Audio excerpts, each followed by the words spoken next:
Baik, Assalamualaikum warahmatullahi wabarakatuh. Selamat pagi, salam sejahtera untuk kita semua. Kembali lagi kita berjumpa pada mata kuliah metode penelitian pendidikan. Di pertemuan ini kita akan membahas beberapa hal yang berkaitan dengan metode penelitian. Jadi pertama saya ingin jelaskan bahwa dalam standar nasional tahun 2005 ada 4 kompetensi pendidikan. Yang pertama kepribadian, kemudian yang kedua profesional. Nah, jadi profesional inilah yang dimana kita akan membahas tentang penelitian. Kemudian yang ketiga tentang kependidikan, dan keempat sosial. Jadi kenapa kita perlu melakukan penelitian? Yang pertama karena rendahnya kualitas SDM yang kemudian itu perlu kita meningkatkan melalui beberapa proses penelitian.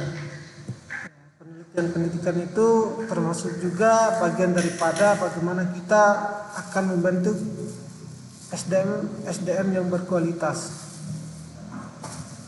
Kemudian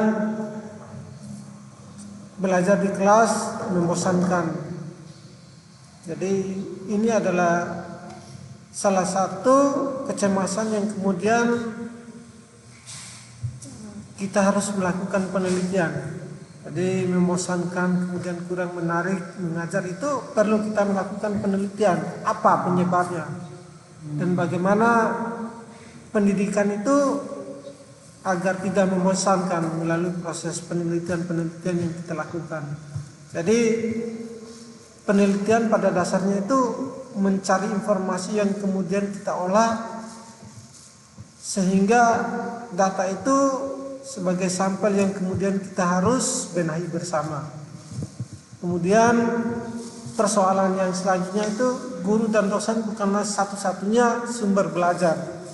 Jadi guru dan dosen ini tidak lagi menjadi sumber belajar atau sumber pengetahuan bagi mahasiswa ataupun siswa, tapi sumber daripada belajar itu adalah bagaimana referensi yang kemudian dipelajari oleh kita bersama, sehingga guru itu atau dosen itu hanya memfasilitasi dalam proses belajar mengajar, sebagai fasilitator dalam proses belajar mengajar.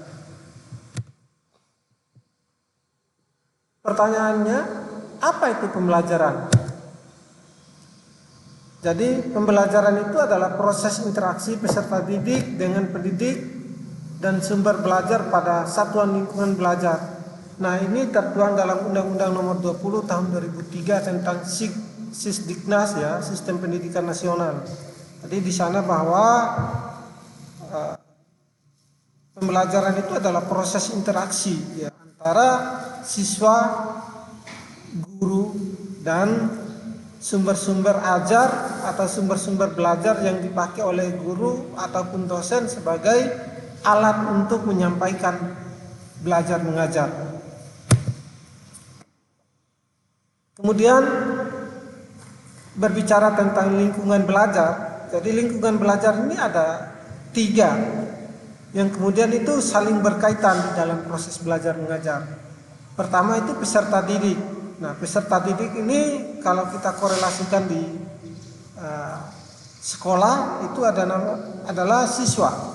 Kemudian kalau di perguruan tinggi itu mahasiswa. Nah, ini peserta didik yang kemudian itu sebagai lingkungan belajar. Kemudian pendidik atau guru dan dosen. Kemudian yang ketiga itu sumber belajar. Nah, ini lingkungan belajar semua. Sumber belajar ini bisa berupa media, kemudian buku ajar, kemudian metode yang dipakai, kemudian suasana sekolah juga itu termasuk lingkungan belajar. Selanjutnya hakikat mengajar. Jadi mengajar ini adalah bagaimana kita membantu mahasiswa untuk memperoleh informasi, ya. Kalau di sekolah itu siswa, Ya, kita membantu siswa atau mahasiswa untuk memperoleh informasi, ide, keterampilan, nilai, cara berpikir, sarana untuk mengekspresikan dirinya, dan cara-cara belajar, bagaimana belajar itu bisa menjadi sebuah hal yang kemudian itu meningkatkan kapasitas ilmu dan pengetahuan bagi siswa maupun mahasiswa. Kemudian yang kita berbicara ini bukan pada jangka menengah saja, tapi kita juga berbicara jangka panjang. Jadi pembelajaran itu, kalau berpikir jangka panjang itu sebagai sumber untuk mencapai bagaimana kita itu mencari pengalaman, atau mungkin sebagai batu loncatan untuk mencari pekerjaan. Ya, tetapi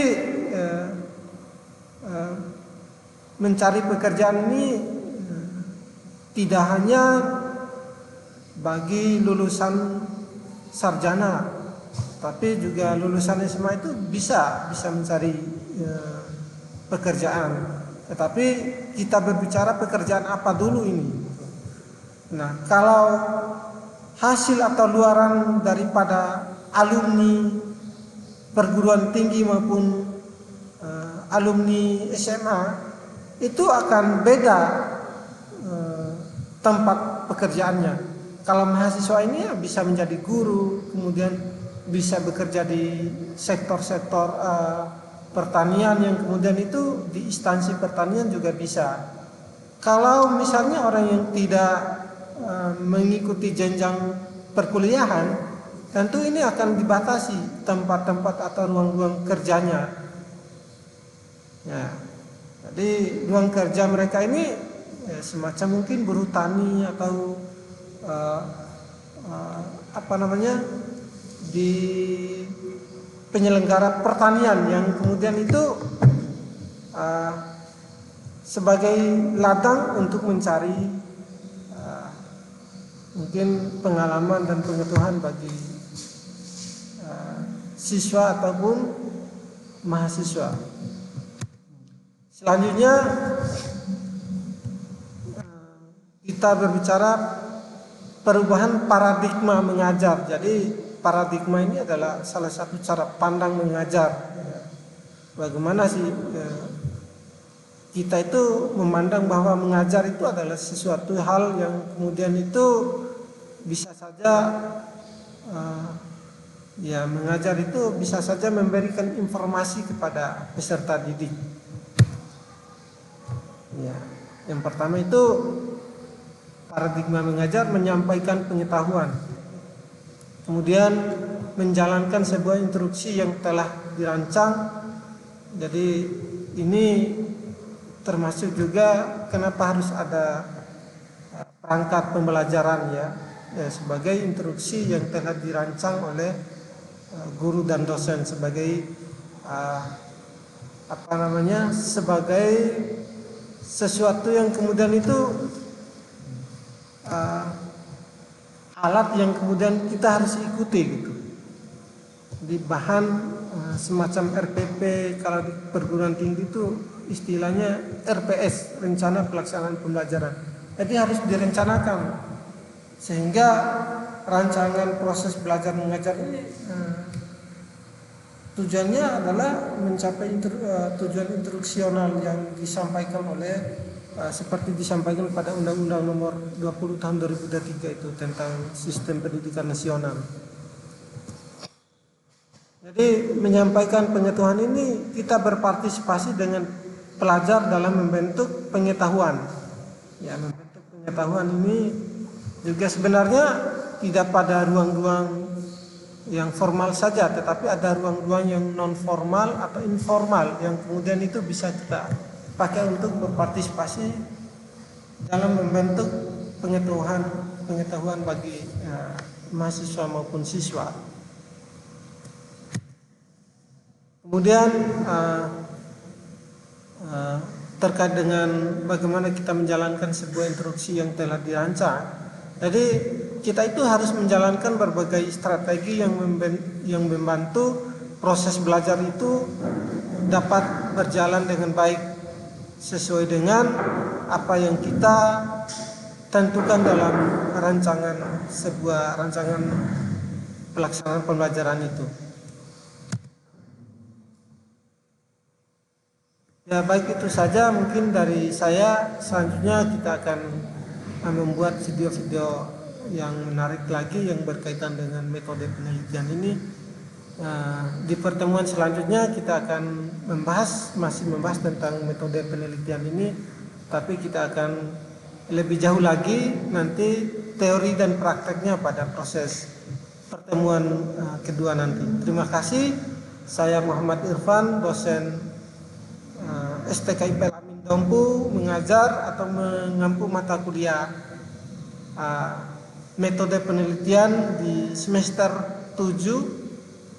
5, mohon maaf ya, di semester 5. Nah, lebih dan kurang saya mohon maaf. Wassalamualaikum warahmatullahi wabarakatuh.